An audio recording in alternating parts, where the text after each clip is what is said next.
Nimaga senlar ustingdan kular ekanman? Jinnimisizlar, Bilaman, sen ustimizdan kulgani kelgansan. Nimaga qop-qora bo'lib kiyib olishding?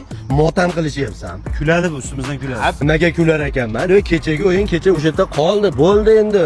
Kecha endi sal qizishib ketdik. Ha, bo'lmasa mana nima unda? Nimaga bular kulasan deydi? Tezlashinglar, 7 ochko orqa, 7 ochko debman, 7 qadam orqada qolib ketyapsizlar.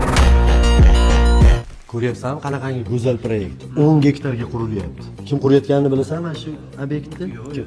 Mana nechi? 5. 5 bola buildings quryapti. 2 yilda topshiradi. Uyni ko'ryapsan-a? Sifat birinchi o'rinda. Endi 4-etajdan olasanmi, 3-etajdan olasizlarmi, farqi yo'q. Zamonaviy liftlar bilan jihozlangan. Yangini eshitdinglar. Boshlanish to'lov 0. Oyiga 3 million 300 ming so'mdan to'lab, uy olsang bo'ladi. Ha endi mana 4 yil 5 yilda yuborasan.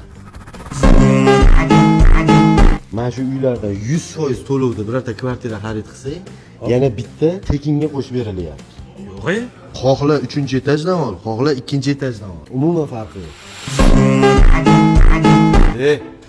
Shu qo'ling tez sindirib ham qo'ymagin, kechagi sudyalaring hozir bizga qarshi penalti qo'yib bermasin yana. Vakatsani ko'ryapsizlar-a? Zeleniy zona, katta masjid, eng katta bozor. Kvartiralarda endi sharoitini men ortiqcha gapirmayman. Sen shuncha ma'lumot xatdan olyapsan? Abdulazizni profilidan. Mana Abdulaziz Qobulov profiliga o'tsa hamma ma'lumot bor. Hozir o'tib olinglar sizlar. Sizlar ham o'tib olinglar. Bizga nima keragi bor u profilga o'tib? Endi menga qarab, bu yil bitta bakalam yutolmadlaringda. Hech bo'lmasa bir uy-puylik o'p olinglar deyapman. Boshlang'ich to'lovsiz. Oyga 3 million 300 mingdan boshlab uy olsa bo'ladi. Bitta uyga 100% to'lasang, bitta uy padarka. Normalniy lekin.